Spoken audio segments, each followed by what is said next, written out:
So welcome everyone to this webinar on how to manage redundancies effectively and with sensitivity. My name is Jimmy and I'm an HR consultant at Root HR. I'm also a service manager for our compliance services, which is our consultancy services. And I've been in HR for about a decade now, and always enjoy all aspects of HR. But redundancy is always that one bit that obviously is not very enjoyable, because we are talking about people losing their jobs. But I also find it really important then that we do this with sensitivity and correctly, just to allow employees to feel comfortable. On the call is Fern, and I'll hand over to Fern to introduce herself. Good morning, everybody. My name's Fern O'Neill and I'm an HR consultant at Roots HR. I'm really looking forward to just trying to talk through and share ways in which we can handle redundancies, like Jimmy said, in a sensitive way. So thank you, Fern. So me and Fern will both be talking throughout the session, and we'll both answering any questions at the end as well. As I said, this meeting is recorded, so if you want to look back on it, then you can do so on our website, and we'll also distribute the slides to everyone who's attending today, so we have a copy of that as well. I should say as well before we start is that we are going to focus on small redundancies specifically, so that's redundancies of 20 people or less than 20 people, I should say. That's because the majority of people that we deal with, or majority of organizations that we deal with, have small redundancies. We will make reference to large redundancies where that applies, but we won't go into the detail of what that process would look like, because they're slightly different processes. But the individual part of it applies to all sizes of redundancies. So just to focus on the why we're doing this. So Root HR is a CIC ourselves, so we're also in the social sector, and our social purpose is to ensure that we can deliver and advise organizations within the sector on good management practice when it comes to HR. And so part of that is we've introduced the Root HR Academy to deliver these kind of webinars, but we also do other stuff. And on our website, you'll find loads of free resources that you can download. There are no strings attached to that. You've got toolkits, fact sheets. There are loads of webinars online that you can watch. And of course, you can always sign up to our newsletter as well, if you wish to do so. We also deliver a 1-hour free session for any new clients. So if you're not a client yet and you just need some quick advice on something, you can get in touch with us and we will give you again a free hour. There are no strings attached to that. You can leave it after that hour if you don't need any more information or advice from us. So yes, that's what we do. That's our social purpose. And I'm going to hand over to Fern now to explain what we're going to talk about today. Thank you, Jimmy. So some of the topics we're going to go through today is what is redundancy? What are the legal requirements when you need to go through a redundancy process? And as Jimmy said, how to manage a small process in relation to redundancy. And most importantly, how can you support your employees when you're needing to go through a redundancy process? Thank you, Jimmy. So what is redundancy? So redundancy should be seen as a last resort after exploring all other options for managing change in the workplace. It's a form of fair dismissal, and often it should be, like I say, the last resort. What it is not is to be used to address other employee relation matters, such as poor performance or poor conduct. Those should be covered by your disciplinary or capability procedures. Examples of when we do need to consider redundancy is if the organisation as a whole ceases to exist, or if there's a diminishing need for the role, or the role has ceased or is due to the end of funding. Again, it could be that there's a particular area of work that's been funded that is going to be reduced, or if a job has moved to another location by more than a reasonable distance. What needs to be really clear is that it needs to be done in a fair and objective way. Excuse me. Sorry, Jimmy. Next slide, please. So I want to quickly go through the legal basics before we move into the process, because sometimes it's quite to know what the legal framework is that we are working within. So the pieces of legislation that we need to keep in mind are the Employment Rights Act of 1996 that essentially sets out the process of redundancy, what the rights are of the employee, what the employee is supposed to do, but also how to calculate redundancy pay. That's all set out in the Act. Not much has changed since that was introduced as far as the process is concerned, although there are a few additions added to that in terms of protections that I'm going to talk to you in a bit about. The other act we need to keep in mind is the Equality Act of 2010. Now, as we said earlier, it's not to get rid of a person, it's to essentially deal with a role that's no longer required for a good reason, which is either that it ceases to exist, there's no longer funding for it, or there's a diminishing need, or the organisation has ceased to exist. But when we are going through the selection criteria, there is always a risk that we might indirectly discriminate against a protected characteristic. And the most common one, as far as I'm aware, is age discrimination within redundancies, especially where you are applying a criteria such as last in, first out.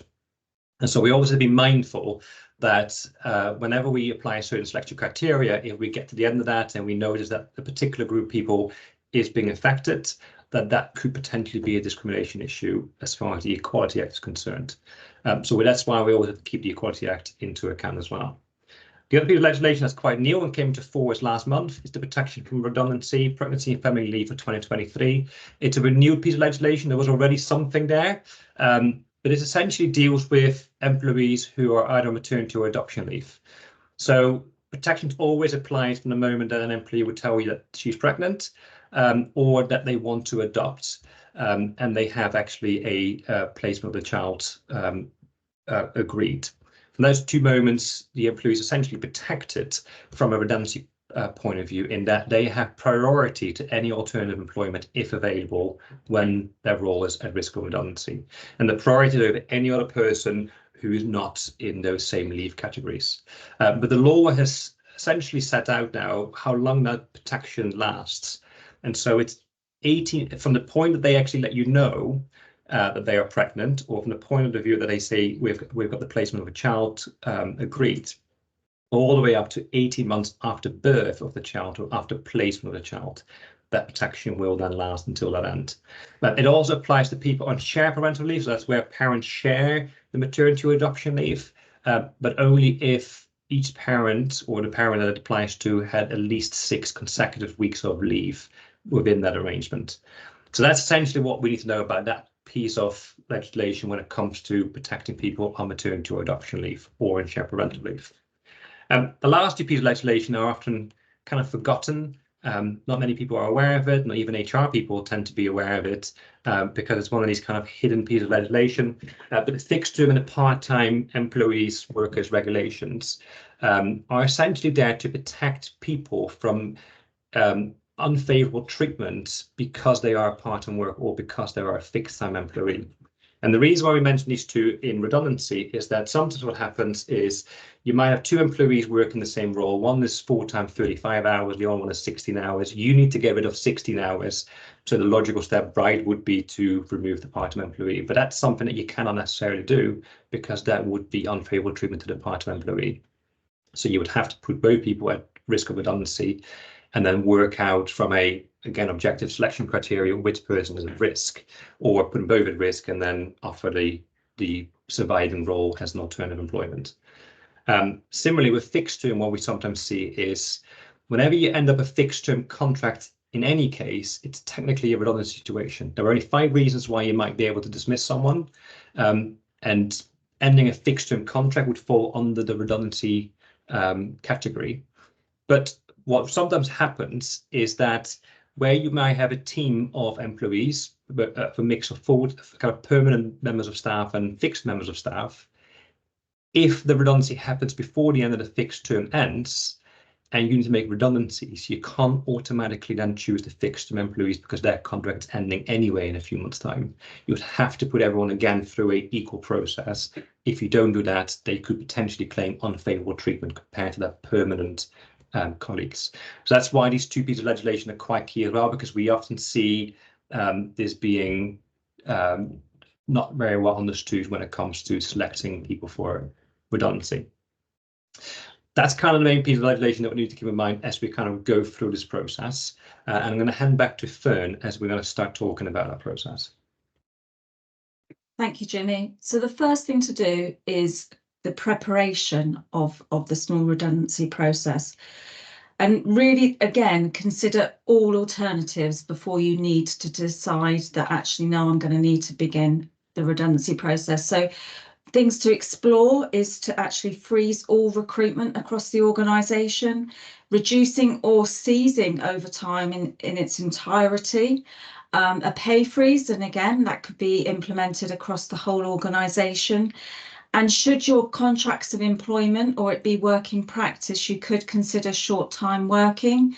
There is something you need to consider there, though, that if you are going to go down a short-time working, that employees can apply for redundancy if that's gone on for 4 weeks or more in a row, or 6 weeks in a space of a 13-week period. So again, it's just something to consider, but that would be whether it's actually already in their contract of employment or if you've got it in a policy. So again, it would be really looking at your documentation. If after considering all of the above, there is still no alternatives, then actually you're going to need to prepare a business case as to how you've reached that decision. In relation to that business case, it would be including all of the things you've already done, which might be including reducing expenditure that is non-staff related. And then it will be also identifying the pool of people who are going to be placed at risk of redundancy. And as Jimmy just talked about, that will be those that undertake a similar type of work, or if they're in a particular department, or they're in a specific location, and if the work has ceased or is going to reduce, and that might be because the funding has been reduced. So all of those things will need to be considered and included in the business case. Sorry, next slide, please. Okay, so if you have reached a decision that there is no alternative and you're going to need to go through a redundancy process, the first thing to realise is it is going to be a difficult situation. So communication is going to be really key to minimise the impact that it has on those that are going to be placed at risk of redundancy, but also their colleagues as well. So you could consider a breaking news meeting, which would include everybody within the team, not just those that may be put at risk, and share the business case with everybody. You would then need to write to those that are going to be put at risk of redundancy, giving the reason for the redundancy, a period of consultation and what will that look like, and inviting them to their first individual consultation meeting. You'll need to hold a minimum of 2 of those individual meetings with those that are put at risk. If there is no breaking news meeting, you may feel, and it's appropriate to actually advise everybody, all the employees, that a process has begun, a case for change has begun, and that they are not at risk. But please expect and be ready for questions, not just from those at risk, but from others within the organisation. Excuse me. Next slide, please, Jimmy. There are 3 approaches to selection that need to be considered, and Jimmy mentioned before, they need to be fair and objective, and really taking into account protected characteristics and those that are on fixed term and part-time employees. If a whole team or department is ceasing, then there is that clear selection is already identified, because you're actually needing to place a whole team or department at risk. If, however, you just need to reduce the number of people in a team or department, a fair selection process needs to take place. These approaches include a points-based system, and again, you need to be really careful that your records are accurate if you're going to be using a points-based system, and these may include attendance, performance, length of service, or disciplinary or experience. Again, need to be really clear that that is not is free from any form of discrimination. Some organisations use the last in, first out, and again, there could potentially be discrimination with that, so you need to consider that. And often that is because organisations see that there's a reduced risk of litigation in relation to the 2 years continuous service, or there's a selection-based system, which is certainly one that we would be suggesting and recommending to clients. That could be based on an interview or providing a supporting statement followed up with an informal interview. Again, what we must just reiterate, and you'll probably be hearing this on most slides, is that the selection has to be fair and objective. So accurate records when you're choosing those that are being selected is absolutely key. Over to you, Jimmy.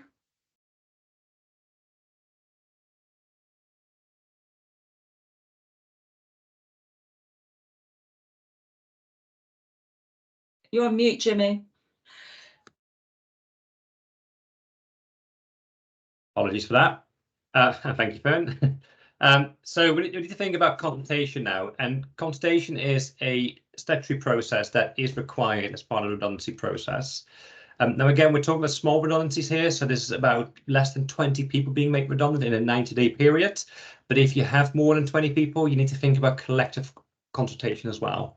And there are time limits with that. So if you have 22, I think it's 99, then you need to have at least 30 days, start the collective consultation at least 30 days before you give notice of redundancy. And if it's more than 99 to 100 or more, then it's 45 days before you give notice of redundancy. But where it's less than 20 people, we don't have a minimum or maximum period. But what it does say is it needs to be meaningful. In other words, you need to give the employer enough time to essentially question the redundancy, to be informed about the redundancy, and for you to respond to any questions, concerns they may have in a meaningful way. And so what we normally recommend is a period of 2 to 4 weeks as a kind of good period for consultation. But again, it all depends on the complexity of the redundancy as well, how much information there is, how many people are going through that redundancy process, and also needing to be open to extend any period if required.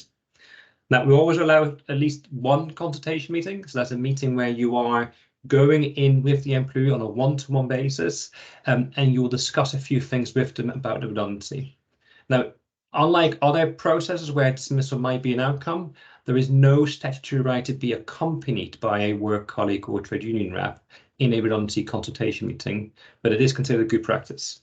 So there is no need to do it from a legal perspective, but we usually say it's good practice because it is an emotional, it is a stressful process to go through, and having someone with you may help the employee deal with that particular process. If an employee is disabled and they ask for someone to accompany them from a reasonable adjustment point of view, then you do have a legal obligation to consider that. And I would say that in the majority of cases, there is no argument against allowing that. So you should normally allow that as a reasonable adjustment. But other than that, there is no legal obligation on you to allow it.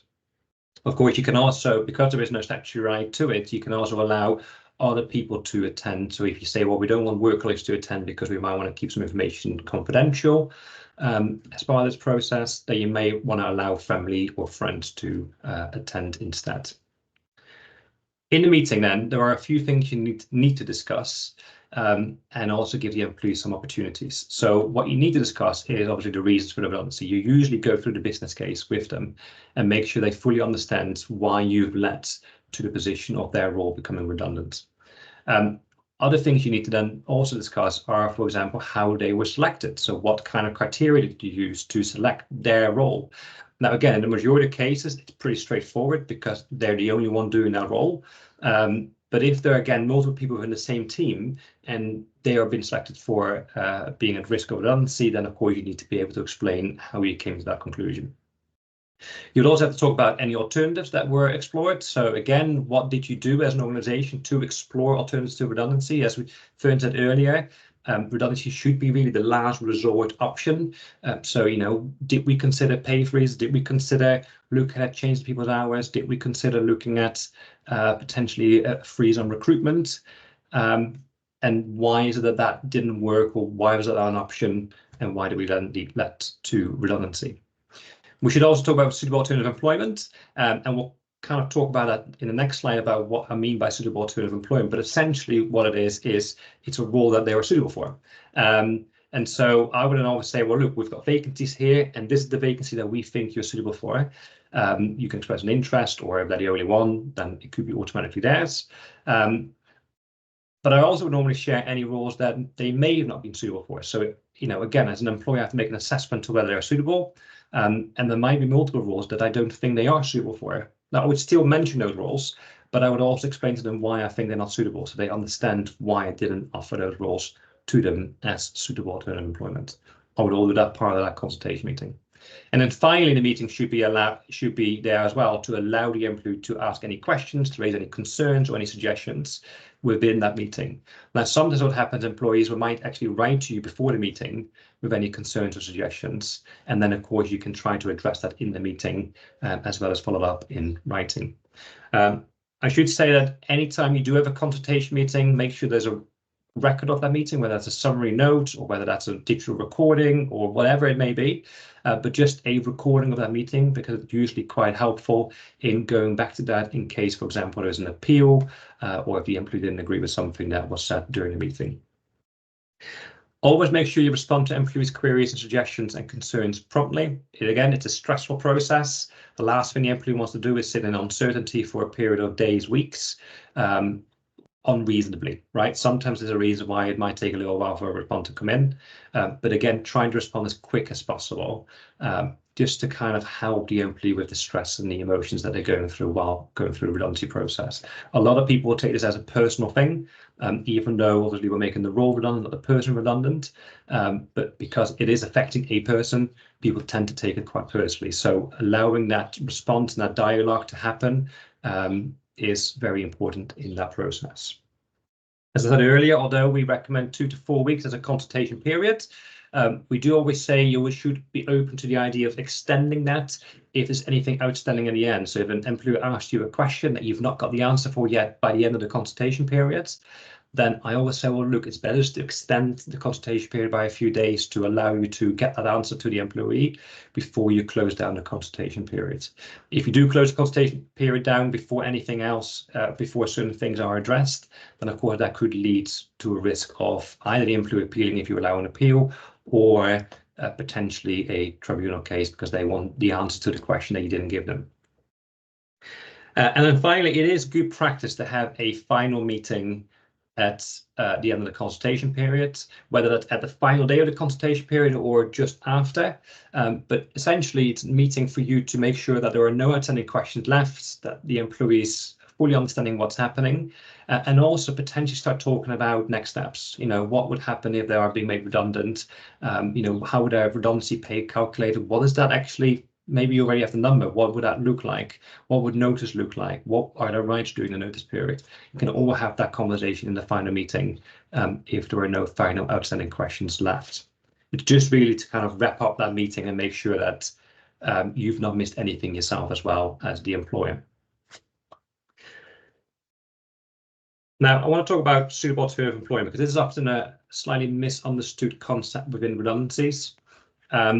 But essentially, it comes down to if a redundancy situation happens, employees have the right to suitable alternative employment if available. So in other words, if there's a vacancy within the organization that's either existing or upcoming in the near future, then really the employee should be made aware of that. And if they are suitable for that role, then they should have the right to either be given that role if they're the only person at risk of redundancy or the only person who's suitable for that particular role, or they need to be able to express an interest for that role if multiple people are suitable for the same role. Now, the way you determine suitability is really through looking at their skills, their knowledge, their experience, but also their qualifications.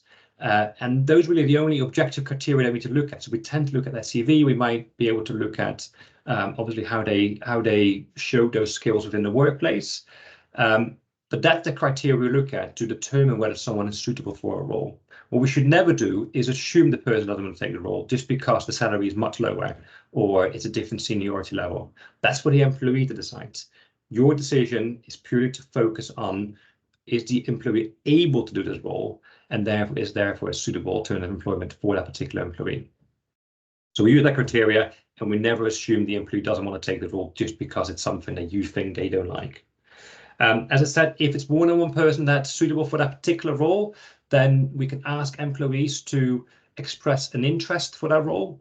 And that can be done different ways. It could be as simple as an email saying, I'm interested, and then you run some kind of process, or you can ask them to maybe write a bit of a cover letter to say, hey, why do you think you are the person that should have this role?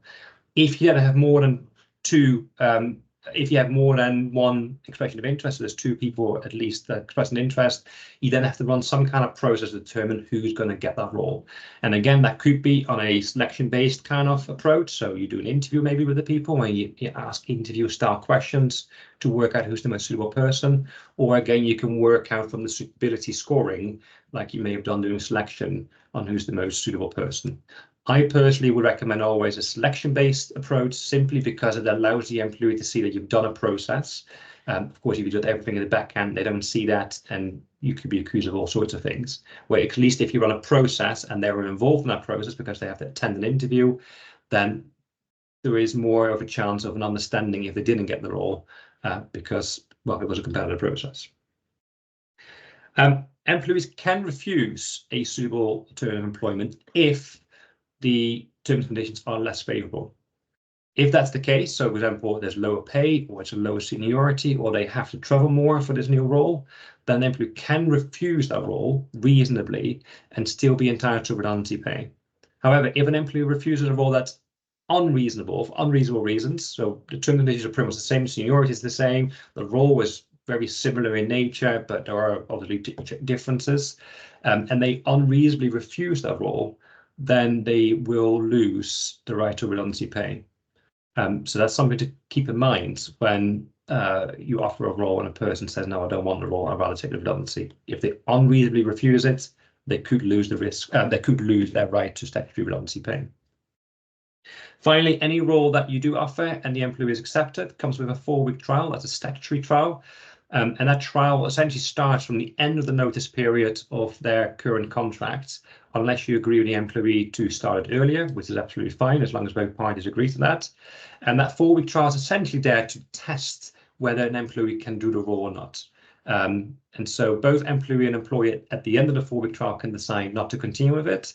And again, it must be for reasonable reasons. You can't just say, well, we don't like you, or do the 4-week trial as a tick box exercise and then still get rid of them. It needs to be for, again, objective justification to why you think they can't do that role. And similarly for the employee, they cannot unreasonably refuse to continue in that role. There has to be a reasonable reason for that.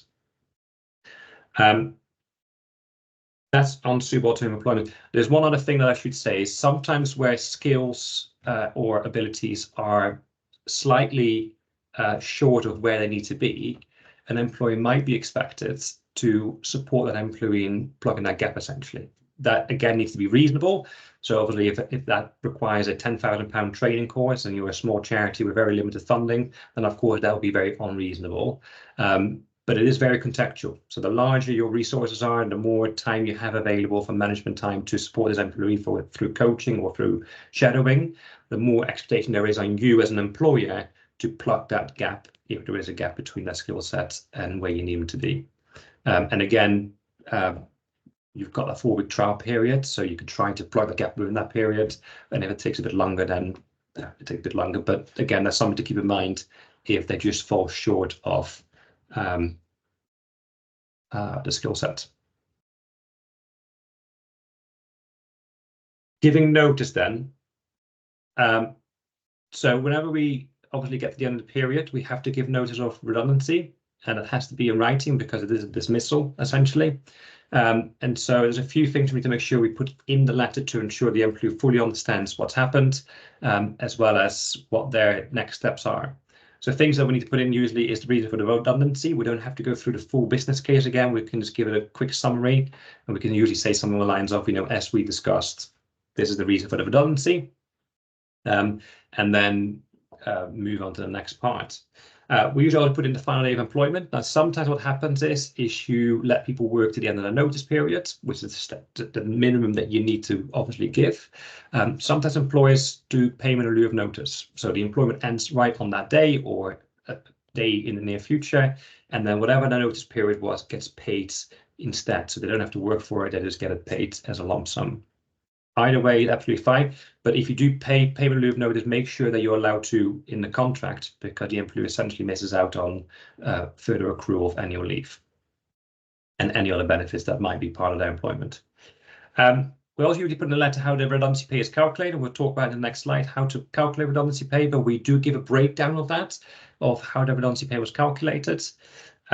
We also advise them of the right to reasonable time off if they have 2 years or more employment. So if they have been employed with you for more than 2 years, then they have the right to reasonable time off during their notice periods, and it's usually anywhere up to 40%, and that time needs to be used to look for new roles, right? So attend interviews, look for jobs, apply for jobs, prepare the CV, etc. They can't just use it to go to the local pub for a little drink. It needs to be used for actually looking for a new role. And then also we usually advise anything about outstanding annual leave as well. So is there anything outstanding annual leave, and what are we doing with that? Do you need to take that during your notice period? Are we going to pay that towards the end? And if you take more annual leave, then what would happen there? Do we deduct it from your final pay? And if so, what would that amount be? So at least they can financially prepare themselves for that. Now, one thing to note is that employees do not have the statutory right to appeal a redundant situation, but again, it's considered a good practice to allow one. Obviously, where if you're shutting down your charity or your organisation, then an appeal is pretty much pointless. But usually where the organisation continues in existence, but you just made a one role redundant, an appeal could be very useful just to kind of catch any last concerns the employee may have before they might decide to go to an ACAS or a tribunal. And again, it allows then another person within the organisation, usually a trustee, to look at your decision to make that person redundant and the process that was followed, and to ensure that was all done in a fair and objective way. It's just a kind of nice safety net for the employer to essentially catch any legal concerns before it becomes a legal issue. Finally, before I hand it back to Fern, how do we actually calculate redundancy pay? Now, I should start with what I ended my slide with, is that there is a very good online calculator that you can use for statutory redundancy pay, and I always recommend you use that calculator. It's available, it's free, it's HMRC. Get on that, put details in, it will work out what the redundancy pay would be. It avoids a major headache trying to do this on a spreadsheet yourself. But some of the kind of rules that kind of apply. First is that people are only entitled to statutory redundancy pay if they have 2 or more years employment with the employer. Anyone below the 2 years are not entitled to redundancy pay, so it only applies to those who've been employed for more than 2 years. Statutory redundancy pay is capped at £700 a week. That increased last month, and it tends to increase each year. So I think last year was 673. So it increases every year a little bit to kind of make sure that it follows inflation, etc. But at the moment, it's £700 a week until at least next year, April. Redundancy is also capped at 20 years of continuous employment. So the maximum someone can get is 30 weeks redundancy, 30 weeks of redundancy pay at £700, which is £21,000 on the statutory amount in the current financial year. And payment of redundancy pay is tax and NI free up to £30,000. So any payment made up to £30,000 is tax free and NI. Anything over that will then be taxed appropriately. The payment is calculated according to your age. So if you're employed and you've done a full year while you were 21 or younger, then you'll get a half week for every full year worked. If you 22 and up to 41, then you get 1 week for every full year worked, and anyone aged 41 plus gets a 1.5 week for every full year worked.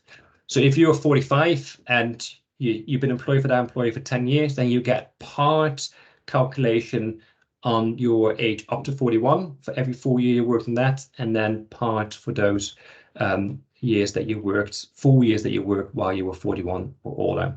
If your birthday falls, so if you become 41 in one of the years, then that year itself would still fall in the old brackets because you need to be a full year in employment at that particular age in order to get the next bracket up. As I said, use the free calculator for statutory redundancy pay. It's not worth the hassle trying to do this on a spreadsheet. The calculator is very straightforward. You put the employee's age in, their start date, the date that they be made redundant, and then their weekly pay, and then it calculates out for you the exact redundancy pay. And I think it even gives you a breakdown of how it actually came to that calculation. You can pay more than statutory redundancy pay. It's not overly common within our sector, but it does happen occasionally. So if you want to pay more than the statutory redundancy pay, that's absolutely fine. Most common one is where employers just pay the full weekly pay if it's more than £700. So if someone's on £800 a week, then what sometimes employers do, they'll just honor that £800 a week. Perfectly fine, as long as it's in line with the statutory minimum requirements. As long as it's above the statutory minimum requirements, you can absolutely do that. And again, keeping in mind that, of course, anything up to £30,000 is tax and NI free. So that's about redundancy payments. I'm going to hand back to Fern, who's going to talk about supporting employees. Thank you, Jimmy. And I would definitely say go to that calculator. It is just very straightforward, and you can print it out, and then it's just that transparency for employees as well to be able to see exactly how it's been calculated. So moving on, how to support your employees. And again, as I said, it's not just those being put at risk of redundancy. It's going to be across the board, your whole organisation or team that will be impacted by this process. Regular, clear communication. I can't emphasize that enough. Like Jimmy said, don't leave it a long time to get back to people when they ask questions. Perhaps consider a general FAQs while you're going through this process as part of comms, that if you're having similar questions being asked, put a general FAQs out to share with those that are impacted by the process. Signpost to your employee assistance programme if you have it. Some people still don't understand that that is confidential, so it's just emphasising that the EAP is a confidential service. Perhaps provide a designated point of contact for those that are going through the process, somebody to offer support, especially if they've asked for that, and that might not be their line manager. And if you can accommodate that, I would definitely suggest that would be a really good thing for those affected. Consider some time off during the consultation. It doesn't, just either to take just to reflect on the process. Again, just if you are able to accommodate that, I would definitely say that anything that you can support those that are being put through this process, I would definitely say is a good thing. Could be about providing practical support, a bit like Jimmy said, when people are allowed time off. So that could be holding a drop-in with somebody to offer CV writing, preparing for interviews. I'd certainly suggest that's done after the consultation has reached a conclusion, so that it's not seen as that a decision has been made. And actually look at what's asked them, ask what support would really be helpful to them whilst they're going through this process. And again, don't forget that actually the impact it's going to have on those that are still within the organisation once this process has reached a conclusion. Perhaps have a team meeting to give everybody a time to reflect on what the change is going to look like for the organisation, and share future plans, which hopefully will be, actually, we've done this and this is what the future is going to look like. And try and look at ways to build resilience within your line managers. And I know that can be quite tricky, but often building that resilience can obviously help when you're having to go through something like this as a team or as an organisation as a whole. And again, it's really just sometimes it's the best thing to do is just to ask your employees, what support do you need? What can we do to help? And if you are able to accommodate that, I would most certainly say that will hopefully just reduce that stress and impact it might have on those that are being put at risk, but also those that are remaining with the organisation afterwards. So yeah, that would be my bit. Just ask them what they want. What would they really like as a form of support? Okay. Fantastic. So we're on the section of questions now. So I'm going to stop the recording because I said we're not going to do the recording while we do the questions. So just bear with me. Hit the recording button and stop recording.